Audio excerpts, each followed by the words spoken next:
Mind Over Matter, where we flip the script on how we live, think, and grow. Today's guest, Faith Spencer, is the voice behind the Oneness Guide for Today, a transformative book helping young women move beyond pressure, comparison, and perfectionism. If you're a teen, a parent, or just someone trying to feel whole in a divided world, this conversation will expand you. Welcome to the show. It's an honor to have you, Faith. Thank you so much. I'm very glad to be here. hmm So, Faith, what exactly does a oneness mindset mean to you? Like, especially for young women today. Yes, that is a great question. Um, a oneness mindset means just having the understanding that we are all interconnected. Um, there's even science that shows us that we're all interconnected in the field of quantum physics. And then there's thousands of years old spiritual traditions that tell us that we're all interconnected. And so, excuse me, my voice. And so, just for teens to have that understanding, that is the first step, is just to know that you're not separate from life. You are an interconnected part of everything, and you're connected to other people, and you're connected to a greater source of life. So, first, it's having that understanding, and then it's using that understanding to live your life differently. Not only to see things differently, to realize that you and other people are, in a sense, one with each other. And so taking care of other people better, taking care of the planet better, but also there's many practices based on oneness that they can use to improve their lives. And those are things like contacting your inner voice, your intuition.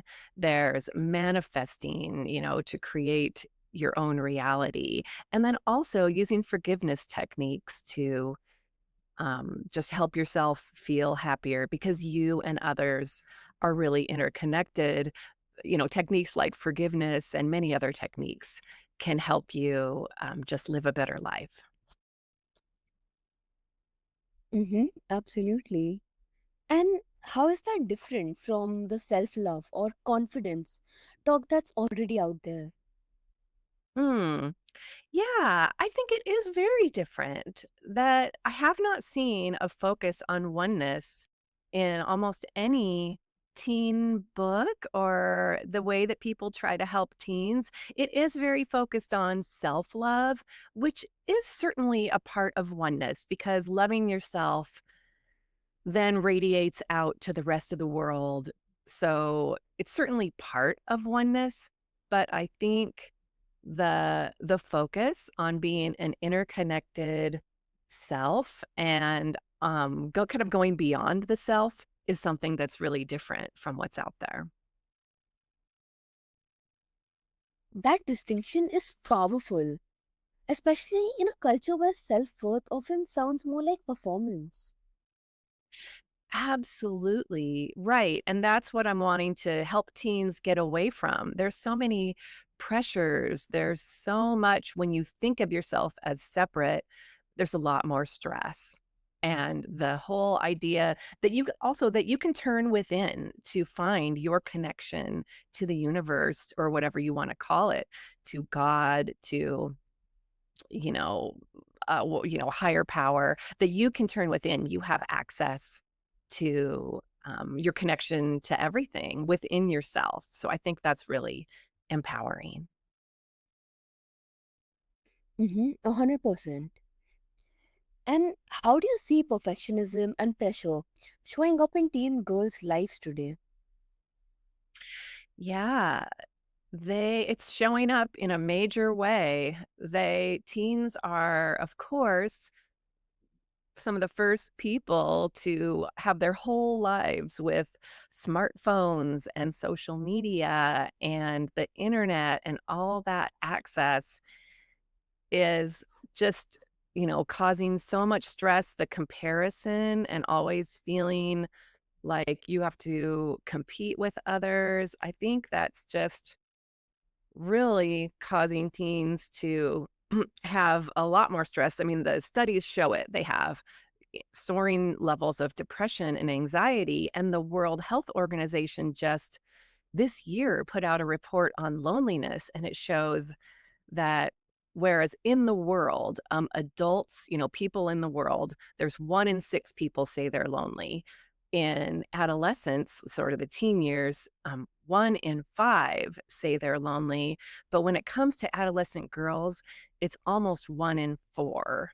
So what the studies are finding is that the more time you spend on something like social media, the more depressed you feel. You actually feel more disconnected, and lonely rather than connected. That type of connection just somehow doesn't translate to feeling good. So I think teens really need a way to step away from that and tune into something beyond that. And so that's why I think my book is really important. That's great. And what's a subtle but common sign that someone is disconnected from their authentic self? Hmm. Okay, what is a sign that they're disconnected from their authentic self? I would say if they are just kind of obsessing over their, let's say, their social media feed, um, because your social media feed isn't really the real you. It isn't the authentic you. I mean, you can try, but it's very ego driven, social media. So it's because the ego tells you that you always need to be different and better, and there's never an end to the ego's quest, to for you to be better, for you to be happier, for you and so I think if you're finding yourself obsessed with, your social media feed, how are people responding, and just overall looking outside of yourself for affirmation a lot to the point where your emotions are really up and down because of that, I think that indicates a need for you to connect within and get more in touch with your authentic self and what where you're being led in your life and what, activities really would be a lot more fulfilling for you than being so obsessed with social media and other people's approval. Yeah, and that inner disconnection can be masked so easily, even behind success and smiles. Yes. Are you saying even parents having the success mindset? Is that what you're saying? Yeah. Y Absolutely. Yes, there's just so much pressure now on teens to I know here in the US that just colleges have become very competitive to get into, and you have to have perfect grades, and you have to have the perfect college application, and I think there's just so much pressure on teens, and so that makes it really hard for them to know who their authentic self is. Um, so that's really I think it's worse today than ever, unfortunately. Yeah. And how can cultivating a sense of oneness actually shift a young person's mental health or emotional landscape? Yeah. I think that what it can do, um, when I wrote the book, I was really focused on practices and actions you can take that are based on oneness. And those are things like tuning into your intuition. I think really the way that teens really can be helped is they can learn to meditate on a sense of oneness, and I provide many of those in the book, and also soon on my website, faithspencer.com, I'm going to have audio exercises where teens can actually sit in the stillness and get in touch with a sense of their oneness with everything, their interconnectedness. And I think that's very comforting. But beyond that, even, there are practices based on oneness, like learning to be in touch with your intuition. And there are many ways that you can do that, such as automatic writing, where get still and write what comes to you. or there's just a lot of intuitive techniques that I provide in the book. And then also learning about manifestation.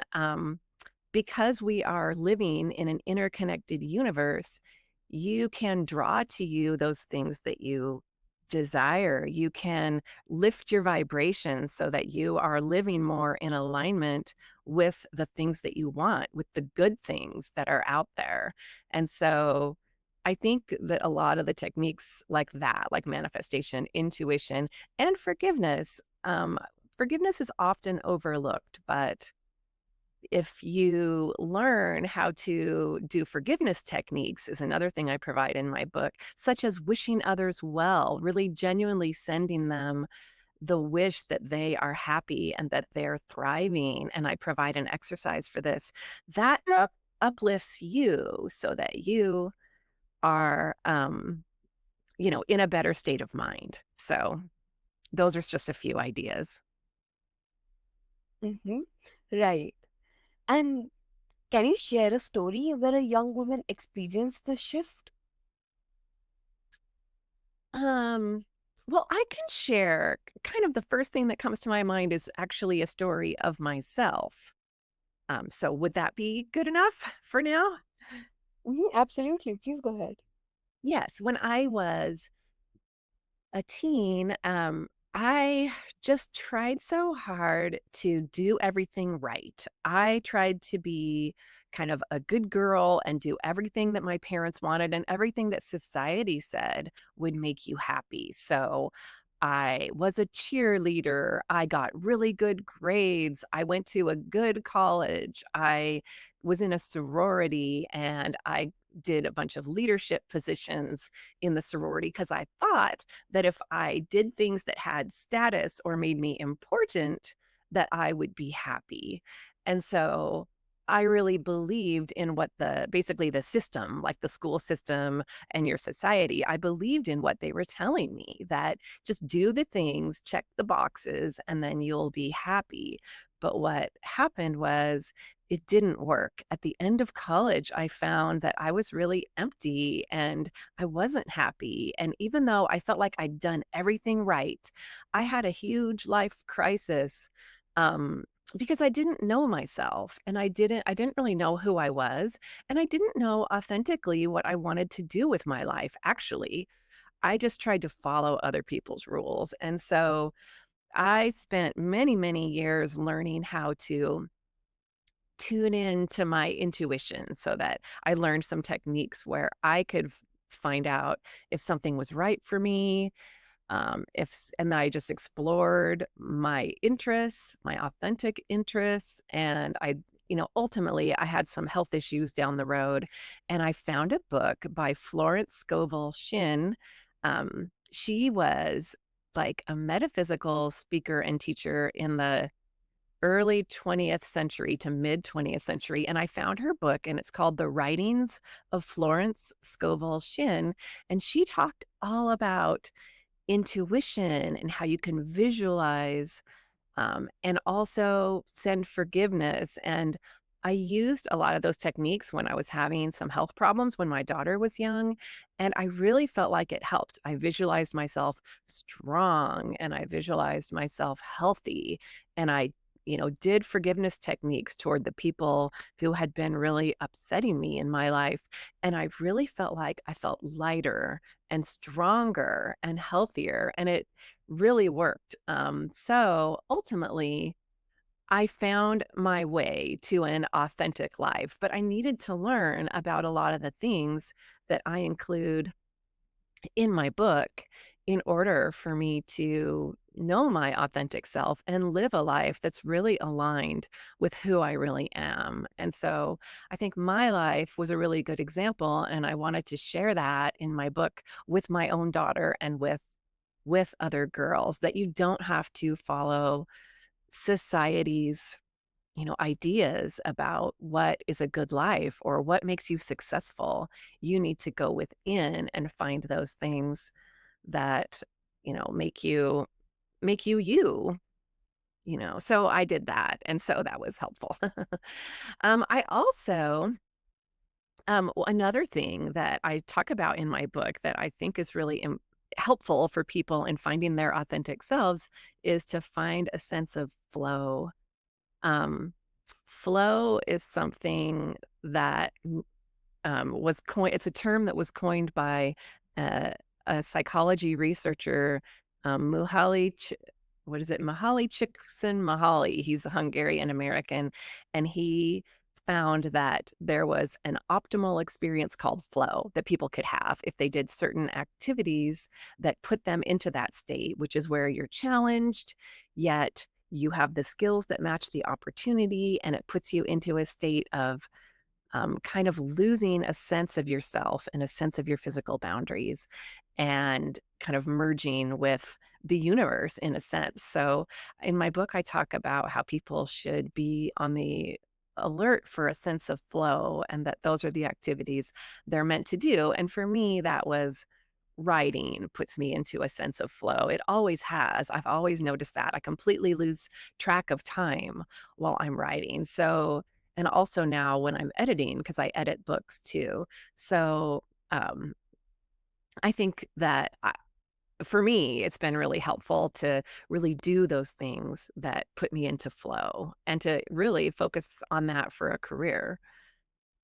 So that was another way that I, lived more of my authentic self and through a sense of oneness. And it's so encouraging to hear that transformation can begin with mindset and not just medication or matrices. Oh, absolutely. Absolutely. I agree. Mhm. And there's so much digital noise pulling teens away from themselves. How do you teach presence or unity in a world addicted to comparison? Yeah, it's hard. It's definitely hard. That comparison is so strong.